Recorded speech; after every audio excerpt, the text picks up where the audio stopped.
হ্যাঁ, দর্শক, Russell viper নিয়ে বর্তমানে আমাদের বাংলাদেশে যেরকম আতঙ্ক ছড়ানো হচ্ছে, এই বাঙালিরা আমরা যে আতঙ্ক ছড়ানোতে যে পেটুক, আমরা আতঙ্ক ছড়ানোতে যে আমরা এক নাম্বার আছি, সেটা এই রাসেল ভাইপার দেখে আপনারা বুঝতে পারবেন।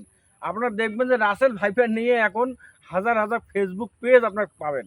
রাসেল ভাইপার নিয়ে দেখবেন যে আপনারা অনেক ইউটিউব পাবেন, এবং বাংলাদেশে যে প্রথম শ্রেণীর যে সংবাদ মাধ্যমগুলো আছে সেগুলো সহ রাসেল ভাইপার নিয়ে আতঙ্ক ছড়াচ্ছে। এত বেশি আতঙ্ক ছড়ানো হচ্ছে, গ্রামের লোক বর্তমানে এখন কাজে যেতে ভয় পাচ্ছে। কৃষকরা কাজে যেতে ভয় পাচ্ছে। তারা বুঝতেছে না যে কোথায় রাসেল ভাইপার আছে। একটু শব্দ করলে তারা ভয় পাচ্ছে যে মনে হয় যে রাসেল ভাইপার চলে আসলো। ভাই, রাসেল ভাইপার আপনার যদি কামড় দিয়ে থাকে, কথার কথা যদি কামড় দিয়ে থাকে, তাহলে আপনার অবশ্যই সরকারি হাসপাতালগুলোতে চলে যাবেন। যদি আপনারা কবিরাজের কাছে যান, যদি কোনো হাকিমের কাছে যান, তাহলে আপনারা ভালো হতে পারবেন না, সুস্থ হতে পারবেন না। এটা নিয়ে আতঙ্কর কোনো কিছু নেই। আপনারা যখনই রাসেল ভাইপার কামড় দিবে, আপনারা সাথে সাথে সরকারি যে হাসপাতালগুলো আছে সবগুলো হাসপাতালতে অ্যান্টিভেনাম দেওয়া আছে। আপনারা সেখানে অ্যান্টিভেনাম নেবেন।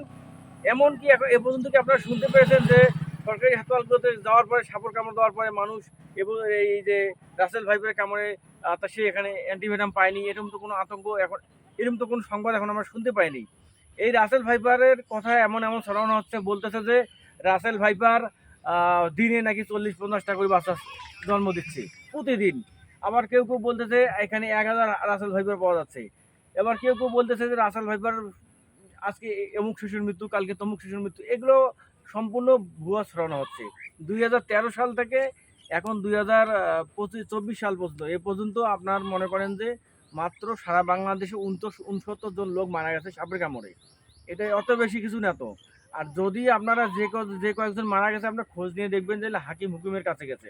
তবে হ্যাঁ, রাসেল ভাইপার এটা একটা ভয়ঙ্কর সাপ, ঠিক আছে, কিন্তু এটাতে কামড় দেওয়ার সাথে সাথে আমাদের একটু হালকা করে বান দিয়ে আমাদের পাশাপাশি যে সরকারি হাসপাতালগুলো আছে সেখানে যেতে হবে। যদি আপনি যেতে দেরি করেন, তাহলে আপনার মৃত্যু অবধারিত, এটা ঠিক আছে।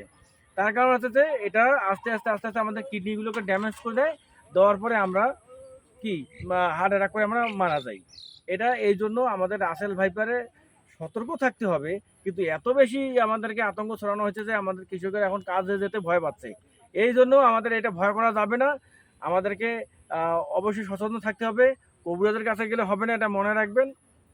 যেমন কালকে আমাকে মেসেঞ্জার একজন পাঠাইছে যে পাশের গ্রামে রাসেল ভাইপার নাকি 1000 রাসেল ভাইপার পাওয়া গেছে।